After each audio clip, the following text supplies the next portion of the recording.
நியாயாதிபதிகள் 15ஆம் அதிகாரம். சில நாள் சென்ற பின்பு சிம்சோன் கோதுமை அறுக்கிற நாட்களில் ஒரு வெள்ளாட்டுக்குட்டியை எடுத்துக்கொண்டு தன் பெண் சாதியை காணப்போய், நான் என் பெண் சாதியினிடத்தில் அறை வீட்டுக்குள் போகட்டும் என்றான்.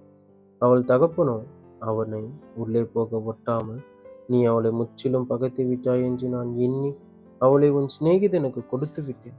அவள் தங்கை அவளை பார்க்கிலும் அழகானவள் அல்லவா, அவளுக்கு பதிலாக இவள் உனக்கு இருக்கட்டும் என்று சொன்னான்.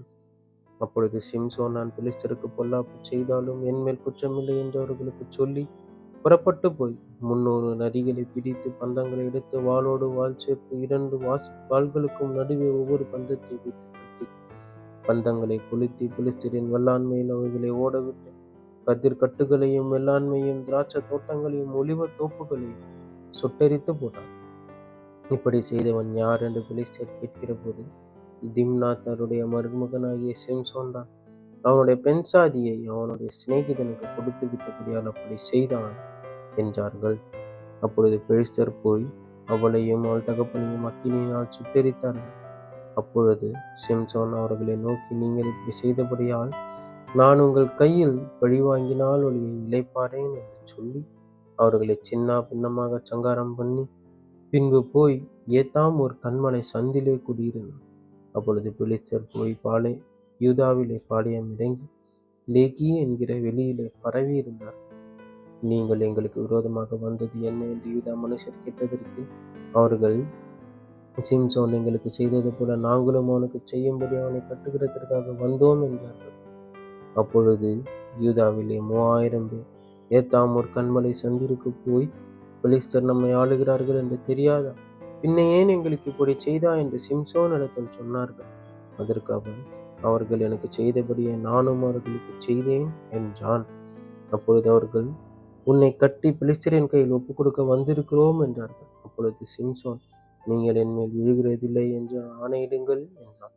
இதற்கு அவர்கள், நாங்கள் உன்னை இருக்க கட்டியவர்கள் கையில் ஒப்புக் கொடுப்போமே அல்லாமல் உன்னை கொன்று போட மாட்டோம் என்று சொல்லி 2 புது கயிறுகளினாலே அவனை கட்டி கன்மலையிலிருந்து கொண்டு போனார்கள். அவன் லேகி வரைக்கும் வந்து சேர்ந்தபோது பெலிஸ்தர் அவனுக்கு விரோதமாய் ஆரவாரம் பண்ணினார். அப்பொழுது கர்த்தருடைய ஆவி அவன் மேல் பலமாய் இறங்கினதினால் அவன் புயங்களில் கட்டியிருந்த கயிறுகளை நெருப்புப்பட்ட நூல் போல் ஆக்கி அவன் கட்டுகள் அவன் கைகளை விட்டு அருந்து போயிற்று. உடனே அவன் ஒரு கழுதையின் பச்சை தாடை எலும்பை கண்டு தன் கையை நீட்டி அதை எடுத்து அதனாலே 1000 பேரை கொன்றான் என்றான்.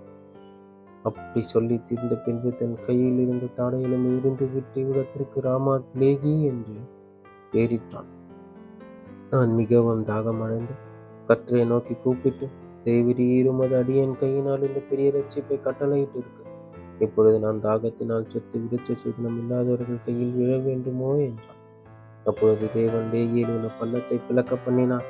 அதிலிருந்து தண்ணீர் ஓடி வந்தது. அவன் குடித்தபோது அவன் உயிர் திரும்ப வந்தது. அவன் பிழைத்தான். ஆனபடியால் அதற்கு எண்ணக்கோரி என்று பெயரிட்டான். அது இந்நாள் வரைக்கும் லேகியில் இருக்கிறது. அவன் பெலிஸ்தரின் நாட்களில் இஸ்ரவேலை 20 வருஷம் நியாயம் விசாரித்தான் என்பதே. நியாயாதிபதிகள் 16ஆம் அதிகாரம். பின்பு சிம்சோன் காசாவுக்கு போய் அங்கே ஒரு வேசியை கண்டு அவளிடத்தில் போனான். அப்பொழுது சிம்சோன் இங்கே வந்திருக்கிறான் என்று காசா ஊராருக்கு சொல்லப்பட்டது. அவர்கள் காலையில் வெளிச்சமாகிற போது அவனை கொன்று போடுவோம் என்று சொல்லி அவனை வளைந்து கொண்டு முழுவதும் அவனுக்காக பட்டண வாசலில் பதிவிருந்து முழுவதும் பேசாதிருந்தார்கள். சிம்சோன் நடுராத்திரி மட்டும் படுத்திருந்து நடுராத்திரியில் இருந்து பட்டணத்து வாசல் கதவுகளையும் அதன் 2 நிலைகளையும் பிடித்து தாழ்பால்களோடு பேர்த்து தன் தோளின் மேல் போய்த்து எபிரோனுக்கு எதிரே இருக்கிற மலையின் உச்சிக்கு சுமந்து கொண்டு போனான். அதற்கு பின்பு அவன் சோரேத் ஆற்றங்கரையில் இருக்கிற தெலீலாள் என்னும் பேருள்ள ஒரு ஸ்திரீயோடு சிநேகமாயிருந்தான். அவளிடத்திற்கு பெலிஸ்தரின் அதிபதிகள் போய், நீ அவனை நயம் பண்ணி அவனுடைய மகாபலம் எதினாலே உண்டாயிருக்கிறது என்றும் நாங்கள் அவனை கட்டி சிறுமைப்படுத்துகிறதற்கு எதினாலே அவனை மேற்கொள்ளலாம் என்றும் அறிந்து கொள். அப்பொழுது நாங்கள் ஒவ்வொருவரும் 1100 வெள்ளிக்காசு உனக்கு கொடுப்போம் என்றார்கள். அப்படியே தெலீலாள் சிம்சோனை பார்த்து, உன் மகாபலம் எதினாலே உண்டாயிருக்கிறது, உன்னை சிறுமைப்படுத்த உன்னை எதினாலே கட்டலாம் என்று நீ எனக்கு சொல்ல வேண்டும் என்றாள். அதற்கு சிம்சோன், உலராத பச்சையான 7 அகரினார் கயிறுகளினால் என்னை கட்டினால் நான் பலட்சியமாகி மற்ற மனுஷனைப் போல் ஆவேன் என்றார். அப்பொழுது பெலிஸ்தரின் அதிபதிகள் உலராத பச்சையான 7 அகனின் நாற்கயிறுகளை அவனிடத்திற்கு கொண்டு வந்தார். அவைகளால் அவனை கட்டினான். பதிவிருக்கிறவர்கள் அறை வீட்டில் காத்திருக்கும் போது அவள், சிம்சோனே, பெலிஸ்தர் உன்மேல் வந்துவிட்டார்கள் என்றார். அப்பொழுது சணல் நூலானது நெருப்பு பட்டவுடனே இற்று போகிறது போல அவன் அந்த கயிறுகளை அறுத்து போட்டான். அவன் பலம் என்னதினாலே உண்டாயிருக்கிறது என்று அறியப்படவில்லை. அப்பொழுது தெலீலாள் சிம்சோனை பார்த்து, இதோ என்னை பரியாசம் பண்ணி எனக்கு பொய் சொன்னாய். இப்போதும் உன்னை எதினாலே கட்டலாம் என்று எனக்கு சொல்ல வேண்டும் என்றான். அதற்கு அவன், இதுவரைக்கும் ஒரு வேளைக்கும் வழங்காதிருக்கிற புது கயிறுகளால் என்னை இறுக கட்டினான். நான் பலட்சியமாகி மற்ற மனுஷனைப் போல் ஆவேன் என்றான். அப்பொழுது தெலீலாள் புது கயிறுகளை வாங்கி அவைகளால் அவனை கட்டி, சிம்சோனே, பெலிஸ்தர் உன்மேல் வந்துவிட்டார்கள் என்றார். பதிவிருக்கிறவர்கள் அறை வீட்டில் இருந்தார்கள். ஆனாலும் அவன் தன் புயங்களில் இருந்த கயிறுகளை ஒரு நூலை போல அறுத்து போட்டான். பின்பு தெலீலாள் சிம்சோனை பார்த்து, இதுவரைக்கும் என்னை பரியாசம் பண்ணி எனக்கு பொய் சொன்னாய். உன்னை எதினாலே கட்டலாம் என்று எனக்கு சொல்ல வேண்டும் என்றான். அதற்கு அவன், நீ என் தலைமயிரின் 7 ஜடைகளை நெசவுநூல் பாவோடு பின்னிவிட்டால் ஆகும் என்றான். அப்பொழுதே அவள் செய்து அவைகளை ஆணி அடித்து மாட்டி, சிம்சோனே, பெலிஸ்தர் உன்மேல் வந்துவிட்டார்கள் என்றான்.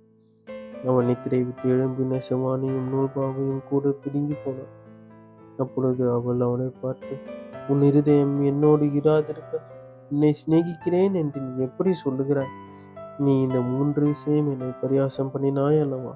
உன்னுடைய மகாபலம் எதனாலே உண்டாயிருக்கிறது என்று எனக்கு சொல்லாமற் போனாயே என்று சொல்லி, இப்படி அவனை தினம் தினம் தன் வார்த்தைகளினாலே நெருக்கி அலட்டி கொண்டிருக்கிறதினால் சாகத்தக்கதாய் அவன் ஆத்மா விசனப்பட்டு தன் இருதயத்தை எல்லாம் அவளுக்கு வெளிப்படுத்தி, சாவரகன் கத்தி என் தலையின் மேல் படவில்லை. நான் என் தாயின் கர்ப்பத்தில் பிறந்தது முதல் தேவனுக்கென்று நசரேயனானவன். என் தலை சிரைக்கப்பட்டால் என் பலம் என்னை விட்டு போகும். அதனாலே நான் பலட்சியமாகி மற்ற எல்லா மனுஷரை போலும் ஆவேன் என்று அவளிடத்தில் சொன்னான். அவன் தன் இருதயத்தை எல்லாம் தனக்கு வெளிப்படுத்தினதை தெலீலாள் கண்டபோது அவள் பெலிஸ்தரின் அதிபதிகளுக்கு ஆள் அனுப்பி, இந்த ஒரு விசை வாருங்கள், அவன் தன் இருதயத்தை எல்லாம் எனக்கு வெளிப்படுத்தினான் என்று சொல்ல சொன்னான். அப்பொழுது பெலிஸ்தரின் அதிபதிகள் வெள்ளி காசுகளை தங்கள் கையில் எடுத்துக்கொண்டு அவளிடத்தில் வந்தார். அவள் அவனை தன் மடியிலே நித்திரை செய்ய பண்ணி ஒருவனை அழைத்து அவன் தலைமயிரின் 7 ஜடைகளையும் சிறைப்பித்து அவனை சிறுமைப்படுத்த தொடங்கினாள். அவன் பலம் அவனை விட்டு நீங்கிற்று. அப்பொழுது அவன், சிம்சோனே, பெலிஸ்தர் உன்மேல் வந்துவிட்டார்கள் என்றார். அவன் நித்திரை விட்டு விழித்து, கர்த்தர் தன்னை விட்டு விலகினதை அறியாமல் எப்போதும் போல உதறி போட்டு வெளியே போவேன் என்றான். பெலிஸ்தர் அவனை பிடித்து அவன் கண்களை பிடுங்கி அவனை காசாவுக்கு கொண்டு போய் அவனுக்கு 2 வெண்கல விலங்குகளை போட்டு சிறைச்சாலையிலே மாவரைத்து கொண்டிருக்க வைத்தார்கள். அவன் தலைமையில் சிரைக்கப்பட்ட பின்பு திரும்பவும் முளைக்க தொடங்கிற்று. பெலிஸ்தரின் பிரபுக்கள், நம்முடைய பகைஞனாகிய சிம்சோனை நம்முடைய தேவன் நம்முடைய கையில் ஒப்பு கொடுத்தார் என்று சொல்லி தங்கள் தேவனாகிய தாகோனுக்கு ஒரு பெரிய பலி செலுத்தவும் சந்தோஷம் கொண்டாடவும் கூடி வந்தார்கள். ஜனங்கள் அவனை கண்டவுடனே, நம்முடைய தேசத்தை பாழாக்கி நம்மில் அநேகரை கொன்று போட்ட நம்முடைய பகைஞனை நம்முடைய தேவன் நமது கையில் ஒப்பு கொடுத்தார் என்று சொல்லி தங்கள் தேவனை புகழ்ந்தார்கள். இப்படி அவர்கள் மனமகிழ்ச்சியாக இருக்கும்போது, நமக்கு முன்பாக வேடிக்கை காட்டும்படி சிம்சோனை கூட்டிக் கொண்டு வாருங்கள் என்றார்கள். அப்பொழுது சிம்சோனை சிறைச்சாலையில் இருந்து கூட்டிக் கொண்டு வந்தார்கள். அவர்களுக்கு முன்பாக வேடிக்கை காட்டினான். அவனை தூண்களுக்கு நடுவே நிறுத்தினார்கள். சிம்சோன் தனக்கு கையிலாக கொடுத்து நடக்கிற பிள்ளையாண்டானோடே, வீட்டை தாங்குகிற தூண்களிலே நான் சாய்ந்து கொண்டிருக்கும்படி அவைகளை நான் தடவி பார்க்கட்டும் என்றான். அந்த வீடு புருஷராலும் ஸ்திரீகளாலும் நிறைந்திருந்தது. அங்கே பெலிஸ்தரின் சகல பிரபுக்களும் வீட்டின் மேல் புருஷரும் ஸ்திரீகளுமாக ஏறக்குறைய 3000 பேர் சிம்சோன் வேடிக்கை காட்டுகிறது பார்த்து கொண்டு இருந்தார்கள். அப்பொழுது சிம்சோன் கர்த்தரை நோக்கி கூப்பிட்டு, கர்த்தராகிய ஆண்டவரே, நான் என் 2 கண்களுக்காக ஒரே தீர்வைய பெலிஸ்தர் கையில் பழிவாங்கும்படிக்கு இந்த ஒரு விசை மாத்திரம் என்னை நினைத்தருளும். தேவனே பலப்படுத்தும் என்று சொல்லி சிம்சோன் அந்த வீட்டை தாங்கி நிற்கிற 2 நடுத்தூண்களில் ஒன்றை தன் வலது கையினாலும் மற்றொன்றை தன் இடது கையினாலும் பிடித்து கொண்டு என் ஜீவன் பெலிஸ்தரோட கூட மடிய கடவுது என்று சொல்லி பலமாய் சாய்க்க அந்த வீடு அதில் இருந்த பிரபுக்கள் மேலும் எல்லா ஜனங்கள் மேலும் விழுந்தது. இவ்விதமாய் அவன் உயிரோடு இருக்கையில் அவனால் கொல்லப்பட்டவர்களை பார்க்கிலும் அவன் சாகும்போது அவனால் கொல்லப்பட்டவர்கள் அதிகமாயிருந்தார்கள்.